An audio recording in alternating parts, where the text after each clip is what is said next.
अपना radio 96.9 FM. अपना, बस अपना।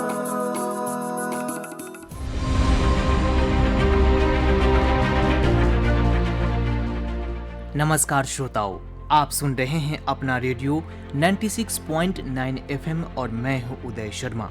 आज हम सब भारतवासी याद कर रहे हैं एक ऐसे दिन को जिसने साबित कर दिया था कि हमारी मातृभूमि की सीमा की ओर बुरी नजर उठाने की हिम्मत कोई भी नहीं कर सकता, और अगर ऐसी कोशिश दुश्मन करेगा तो हमारी सेना उसे कुचल देती है।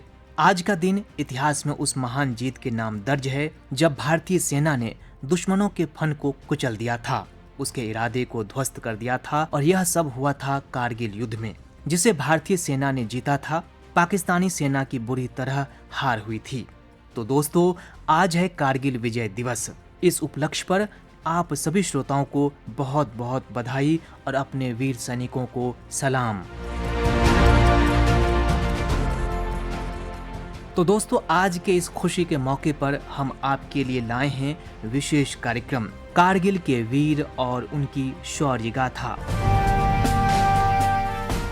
दोस्तों, हर साल 26 जुलाई को मनाया जाने वाला कारगिल विजय दिवस उस दिन की याद दिलाता है जब साल 1999 में भारतीय सेना ने ऑपरेशन विजय के तहत पाकिस्तानी घुसपैठियों से कारगिल की रणनीतिक ऊंचाइयों को हासिल किया था। यह युद्ध भारतीय सशस्त्र बलों की राजनीतिक दृढ़ता, सैन्य कौशल और कूटनीतिक संतुलन का प्रतीक माना जाता है। इस युद्ध को न सिर्फ एक सैन्य विजय के रूप में बल्कि राष्ट्र की सामूहिक इच्छा शक्ति और रणनीतिक समझ की मिसाल के रूप में भी याद किया जाता है।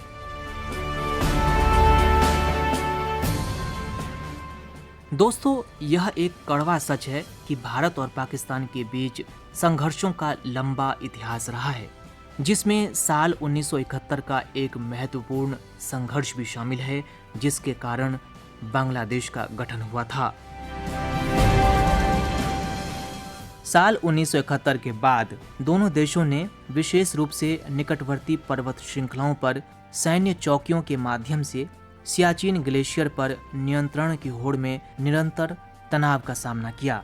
वर्ष 1998 में दोनों देशों ने परमाणु परीक्षण किए, जिससे तनाव और बढ़ गया, और फरवरी 1999 में लाहौर घोषणा का उद्देश्य कश्मीर संघर्ष का शांतिपूर्ण और द्विपक्षीय रूप से हल करना था।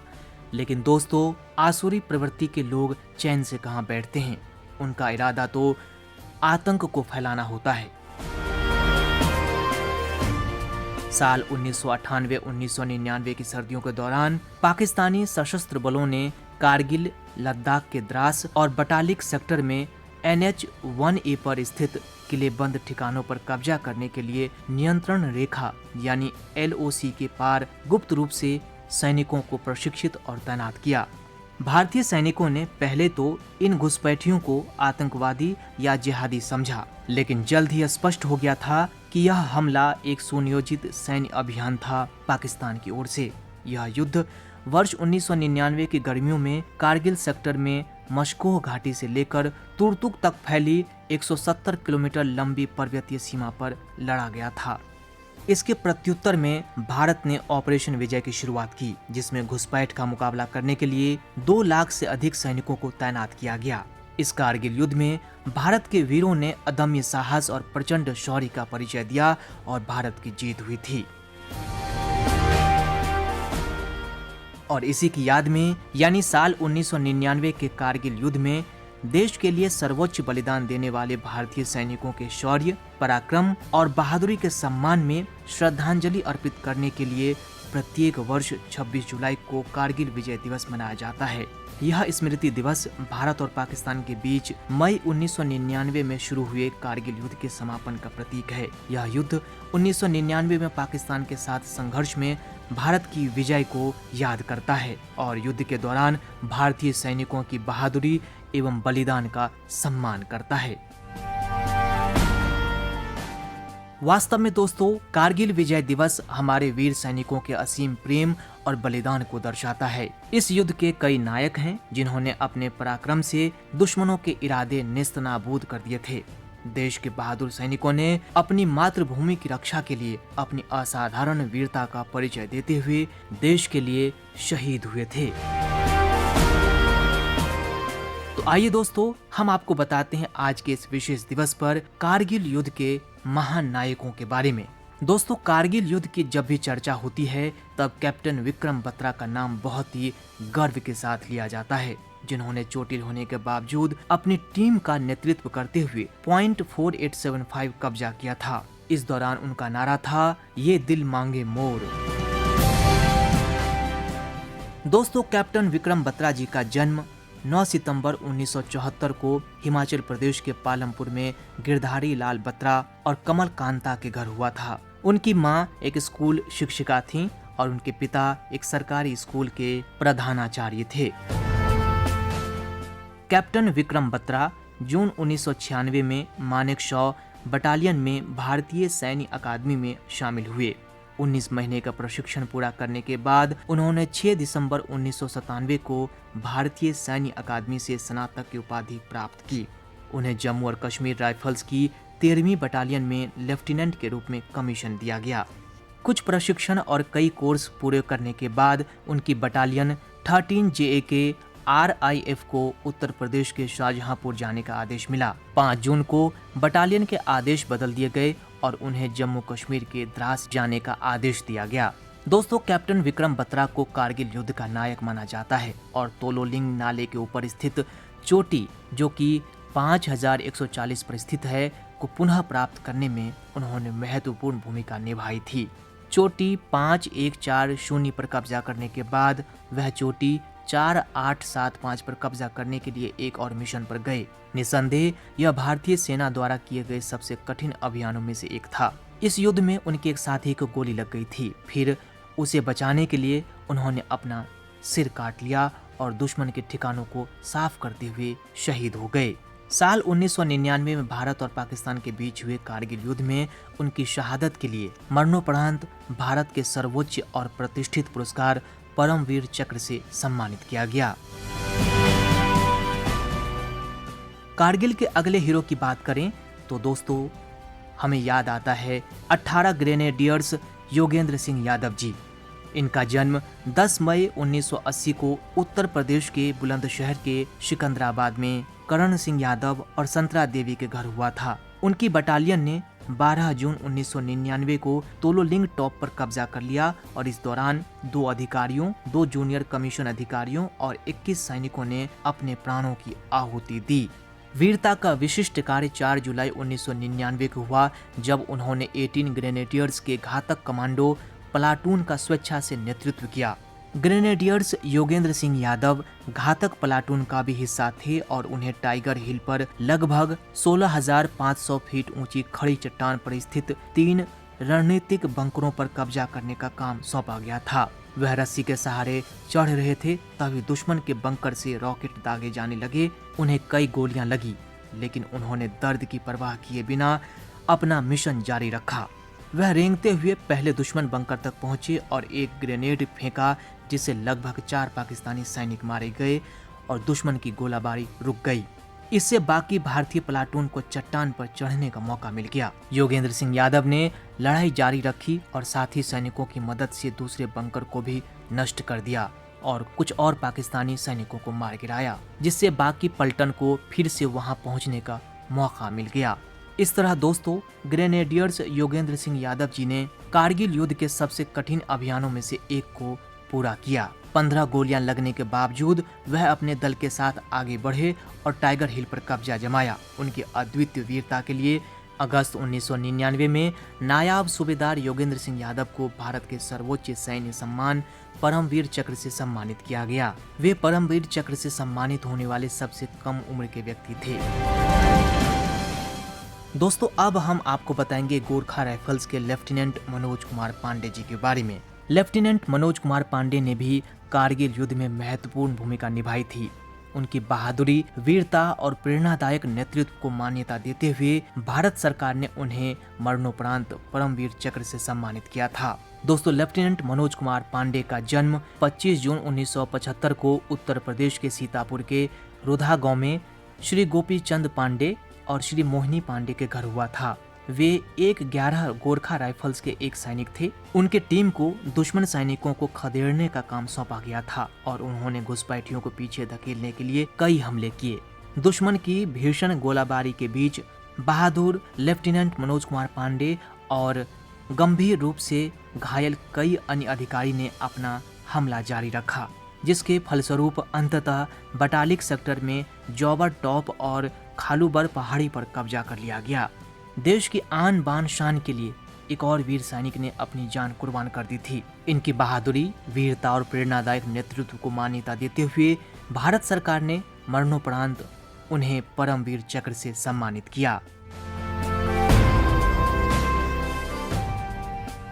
दोस्तों, हमारे अगले कारगिल के हीरो हैं लेफ्टिनेंट बलवान सिंह। लेफ्टिनेंट बलवान सिंह का जन्म अक्टूबर 1973 में हरियाणा के रोहतक जिले के सासरौली गांव में हुआ था। लेफ्टिनेंट बलवान सिंह को 3 जुलाई 1999 को अपनी घातक प्लाटून के साथ एक बहुआयामी हमले के तहत उत्तर पूर्वी दिशा से टाइगर हिल की चोटी पर हमला करने का काम सौंपा गया था। यह मार्ग 16,500 फीट की ऊंचाई पर स्थित था, जो बर्फ से ढका था और बीच बीच में दरारों और खड़ी चट्टानों से घिरा हुआ था। सिर्फ 3 महीने की सेवा के बाद इस अधिकारी ने दृढ़ निश्चय के साथ अपना काम शुरू कर दिया। इन्होंने अपनी टीम का नेतृत्व किया और एक बेहद कठिन और जोखिम भरी रास्ते पर भारी गोलाबारी के बीच 12 घंटे से ज्यादा समय तक तय किए गए स्पॉट तक पहुंचने के लिए अपनी टीम का नेतृत्व किया।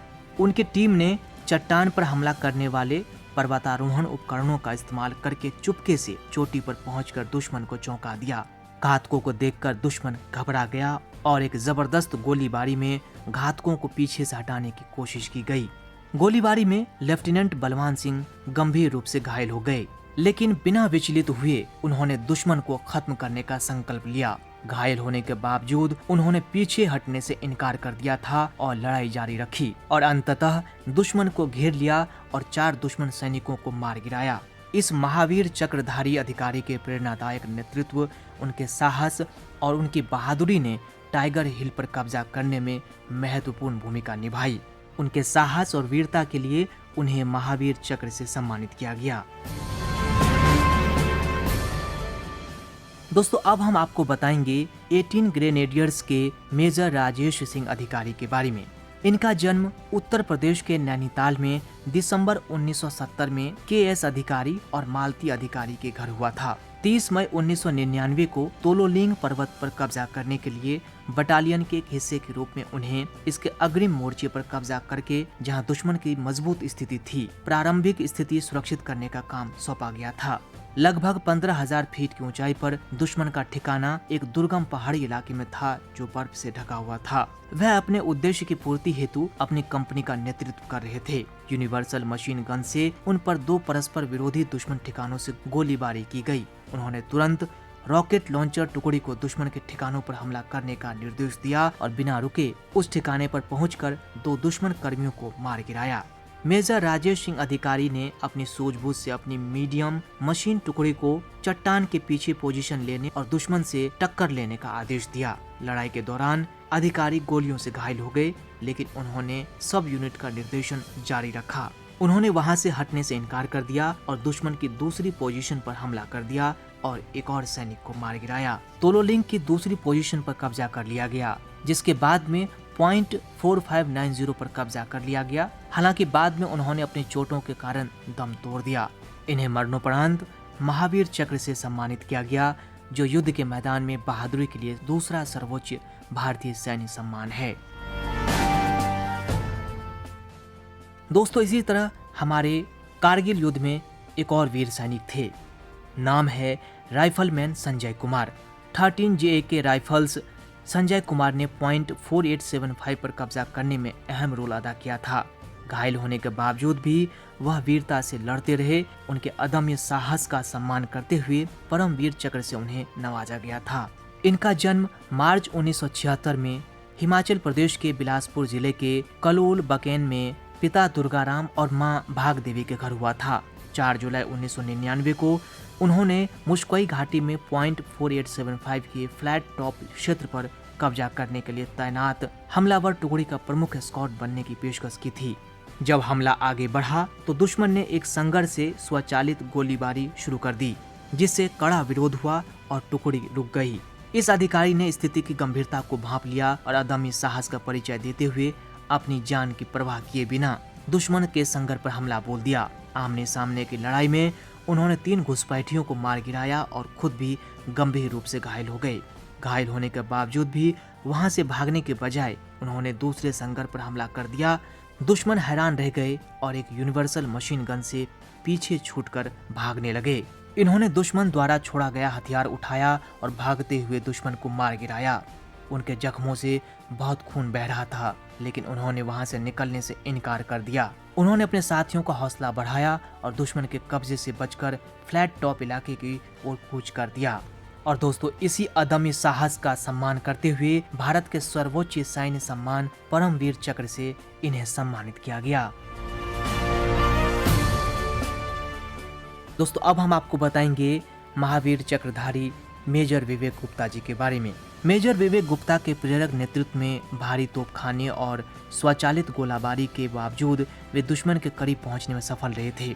जैसे ही कंपनी खुले तौर पर सामने आई और बहुदिशात्मक तीव्र गोलाबारी की चपेट में आ गई थी। कंपनी के अग्रणी भाग के 3 कर्मियों को गोली लगी और हमला अस्थायी रूप से रुक गया। यह जानने के बाद कि अगर यह खुले में इसी तरह जारी रहेगा तो और अधिक नुकसान होगा, उन्होंने तुरंत प्रतिक्रिया की और दुश्मन के ठिकानों पर रॉकेट लॉन्चर दाग दिया। इससे पहले कि हैरान दुश्मन संभल पाता, उन्होंने दुश्मन के ठिकानों पर हमला कर दिया और इसलिए उस समय उन्हें 2 गोलियां लगी। इसके बावजूद वे ठिकाने की ओर बढ़ते रहे। ठिकाने पर पहुंचने के बाद उन्होंने दुश्मन से हाथापाई जारी रखी और खुद घायल होने के बावजूद 3 दुश्मन सैनिकों को मार गिराया। मेजर विवेक गुप्ता 13 जून 1999 को जब 2 राजपुताना राइफल्स ने द्रास सेक्टर में तोलोलिन टॉप पर बटालियन हमला किया था, तब वह अग्रणी चार्ली कंपनी की कमान संभाल रहे थे। अधिकारी से प्रेरणा लेकर कंपनी के बाकी सदस्यों ने दुश्मन के ठिकानों पर धावा बोला और उस पर कब्जा कर लिया। युद्ध के दौरान उन्हें दुश्मन की गोलियों का सीधा सामना करना पड़ा और अंततः वे वीर गति को प्राप्त हुए। उनके प्रेरक नेतृत्व और वीरता के कारण अंततः तोलोलिंग चोटी पर भारतीय सेना ने कब्जा कर लिया। इन्हें मरणोपरांत भारत के दूसरे सर्वोच्च सैन्य सम्मान महावीर चक्र से सम्मानित किया गया। अब दोस्तों, हम आपको बताते हैं कैप्टन एन केंगुरुसे के बारे में। कैप्टन एन केंगुरुसे का जन्म नागालैंड के कोहिमा जिले में जुलाई 1974 में निसेली केंगुरुसे और दिनिओ केंगुरुसे के घर हुआ था। 28 जून 1999 की रात को ऑपरेशन विजय के दौरान वह द्रास सेक्टर में एरिया ब्लैक रॉक पर हमले के दौरान घातक प्लाटून कमांडर थे। उन्होंने एक चट्टान पर स्थित दुश्मन की मशीन गन की अच्छी तरह से तैनात स्थिति पर हमला करने के साहसिक कमांडो मिशन की जिम्मेदारी ली, जो बटालियन के मुख्य लक्ष्य तक पहुंचने के सभी रास्तों में भारी बाधा डाल रही थी। जैसे कमांडो की टीम चट्टान पर पहुंची, भारी मोर्टार और स्वचालित गोलाबारी शुरू हो गई, जिससे भारी जनहानि हुई। कैप्टन एन केंगुरुसे के पेट में छर्रे लगने से चोट लगी। खून बहुत बह रहा था, फिर भी उसने अपने साथियों से हमले को जारी रखने का आग्रह किया। अंतिम चट्टान पर पहुंचने पर कमांडो की टीम एक विशाल चट्टानी दीवार से रुक गई, जिसने उन्हें दुश्मन की तोप चौकी से अलग कर दिया। इस वीर अधिकारी ने साहस के साथ चट्टानी दीवार को पार किया और अपने साथ एक रॉकेट लॉन्चर लेकर दुश्मन के ठिकाने पर गोलीबारी शुरू की और अपने कमांडो चाकू से 2 अन्य को मार गिराया। इससे पहले कि वह घायल होकर शहीद हो जाते, अपनी बहादुरी के कारण उन्होंने अकेले ही दुश्मन की स्थिति को बेअसर कर दिया, जिससे बटालियन को बढ़त मिली। उन्हें मरणोपरांत भारत के दूसरे सर्वोच्च सैन्य सम्मान महावीर चक्र से सम्मानित किया गया। लेफ्टिनेंट केशिंग क्लिफोर्ड नोंग्रम, इनका जन्म मार्च 1975 में मेघालय के शिलोंग में केशिंग पीटर और सेलिंग नोग्रुम के घर हुआ था। बटालिक सेक्टर में .4812 पर कब्जा करने के अभियान में उन्हें दक्षिण पूर्वी दिशा की एक पहाड़ी पर कब्जा करने का काम सौंपा गया था। दुश्मन ने लेफ्टिनेंट केशिंग क्लिफोर्ड नोग्रुम के टुकड़े को लगभग 2 घंटे तक स्वचालित गोलाबारी से घेरे रखा। इसके बावजूद अपनी जान की परवाह किए बिना उन्होंने उस पर ग्रेनेड फेंके और दुश्मन के 6 सैनिकों को मार गिराया। फिर उन्होंने दूसरे स्थान से दुश्मन से यूनिवर्सल मशीन गन छीनने की कोशिश की और गोलियां खा ली।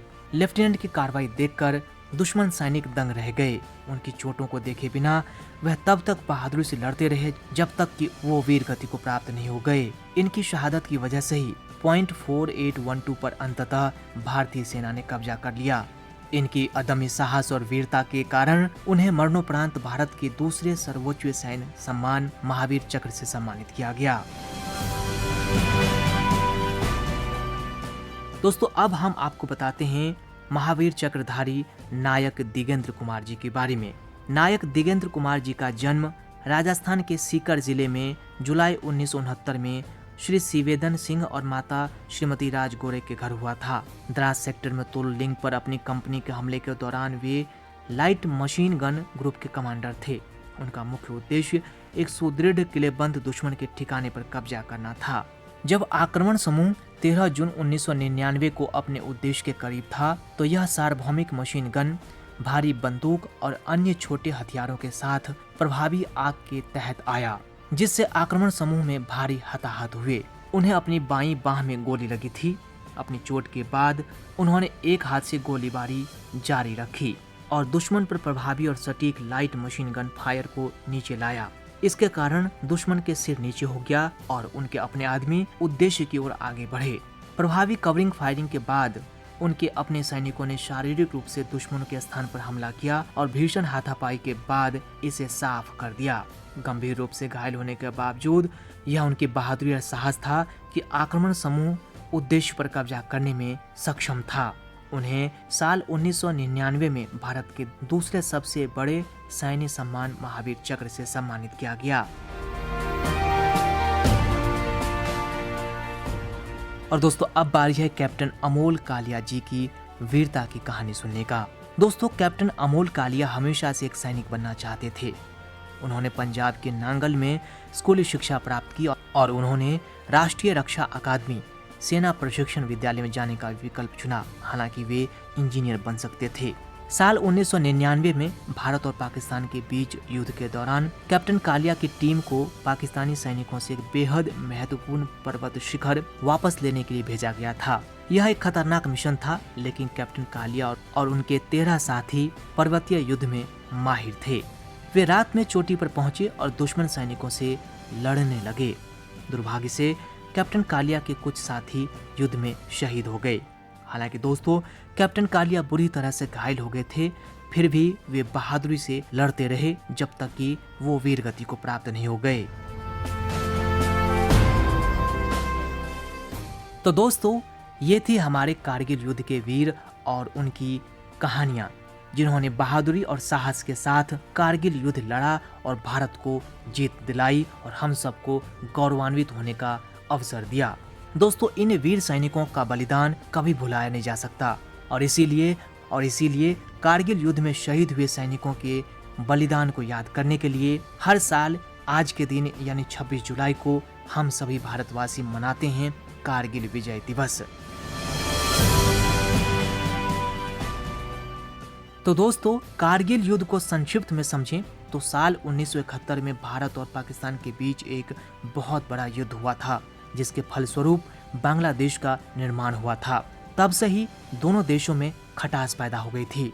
दोनों देशों ने साल 1998 में अपने परमाणु हथियारों का परीक्षण भी किया था। इसके परिणाम स्वरूप दोनों देशों के बीच और तनाव बढ़ गया, जिसके बाद शांति और स्थिरता बनाए रखने और तनाव को कम करने के लिए फरवरी 1999 में लाहौर घोषणा पर हस्ताक्षर किया गया था। लेकिन दोस्तों, पाकिस्तानी सैनिकों और आतंकवादियों ने कश्मीर और लद्दाख के बीच संबंध को तोड़ने और अशांति पैदा करने के लिए जम्मू और कश्मीर के उत्तरी कारगिल जिले में नियंत्रण रेखा यानी LOC के भारतीय क्षेत्र में घुसपैठ करने की कोशिश की, जिसके बाद भारतीय सेना ने ऑपरेशन विजय के तहत पाकिस्तानी सेना को धूल चटाते हुए इस क्षेत्र पर फिर से अपना कब्जा वापस ले लिया और पूरी दुनिया को यह संदेश दिया कि भारत की सीमा की ओर बुरी नजर उठाने की हिम्मत कोई नहीं कर सकता और अगर इस तरह का प्रयास अगर कोई करता है तो उसे हमारे भारतीय सैनिक कुचल देने की शक्ति रखती है।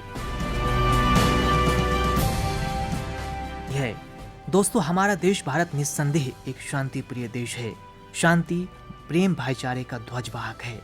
लेकिन यह भी सर्वमान्य सत्य है कि अपनी मातृभूमि की रक्षा हेतु भारतीय सेना दुश्मनों को कुचलने की शक्ति भी रखती है। माँ भारती के वीर सपूत सदैव अपनी माँ की आन बान और शान को बनाए रखने के लिए सदैव अपना सर्वस्व न्यौछावर करने को तत्पर रहते हैं। तो दोस्तों, इसी के साथ आज के इस विशेष अवसर पर अपने वीर सैनिकों, उनके वीरता और देश के लिए मर मिटने की उनकी इस महान भावना को सलाम करते हुए अब इस विशेष कार्यक्रम कारगिल के वीर और उनकी शौर्य गाथा को अब यहीं देते हैं विराम। मुझे यानी अपने रेडियो साथी उदय शर्मा को दीजिए अनुमति। नमस्कार, सुनते रहिए अपना रेडियो 96.9 FM। जय हिंद। अपनी आजादी को हम हरगिज मिटा सकते नहीं, अपनी आजादी को हम हरगिज मिटा सकते नहीं। सर कटा सकते हैं लेकिन सर झुका सकते नहीं, सर झुका सकते नहीं।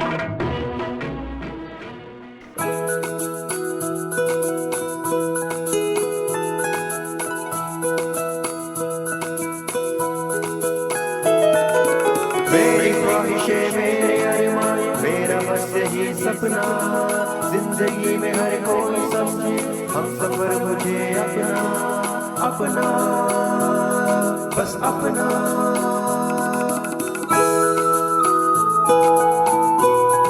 अपना रेडियो 96.9 FM